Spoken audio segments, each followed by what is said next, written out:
जो कि राम पोतीन साउथ का हीरो है और एक्टर है, काफी अच्छी तरह से वो फिल्में बनाते हैं एहे रहा नहीं जाता, तड़प ही ऐसी है ना। और वो उसका एक्टिंग भी काफी अच्छी पसंद होते हैं लोग का। और उनका एक असकंदा फिल्म आए हैं वो जिसका टीजर समझ रहे हो? समझ रहे हो आप? समझ रहे हो ना? हम आपको दिखाने का प्रयास कर रहे हैं, क्योंकि आपको इस तरह से हम टीजर जो दिखा रहे हैं कॉपीराइट तू चुप रहे बाबा, तू चुप रहे हैं। ना आए इसी तरह से, इसलिए दिखा रहे हैं।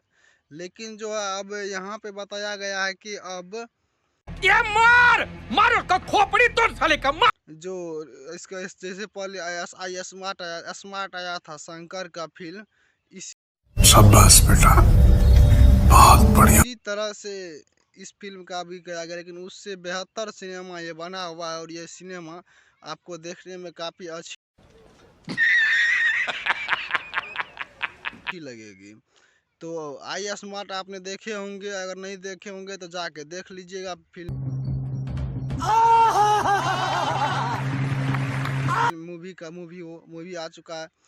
ये मूवी अभी तक नहीं आया है, सिर्फ सिनेमा हॉल में ही लगा हुआ है। उम्मीद है कि यूट्यूब पे भी मस्त जोक मारा रे ये हंस। फिल्म बहुत ही जल्द आ जाएंगे, आप लोगों को देखने के लिए मिलेगा।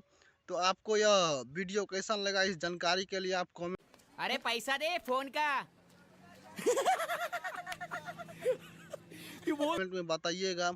अगर आप राम पुतिन को अच्छे एक्टर मानते हैं तो वीडियो को लाइक और चैनल को सब्सक्राइब कर दीजिएगा। अगर राम पुतिन का फैन है तो वीडियो को शेयर भी कीजिएगा। तो वीडियो देखने के लिए बहुत बहुत शुक्रिया। और आप यहाँ पे देख लिए होंगे कितना व्यूज चला गया है इस पे और कितना आदमी देखे हुए हैं, कितना अच्छा ये देखने में लग रहे हैं। तो आपको कैसा लगा देखने में ये भी आप बताइएगा। थैंक यू, मिलते हैं नेक्स्ट वीडियो में, तब तक के लिए बाय।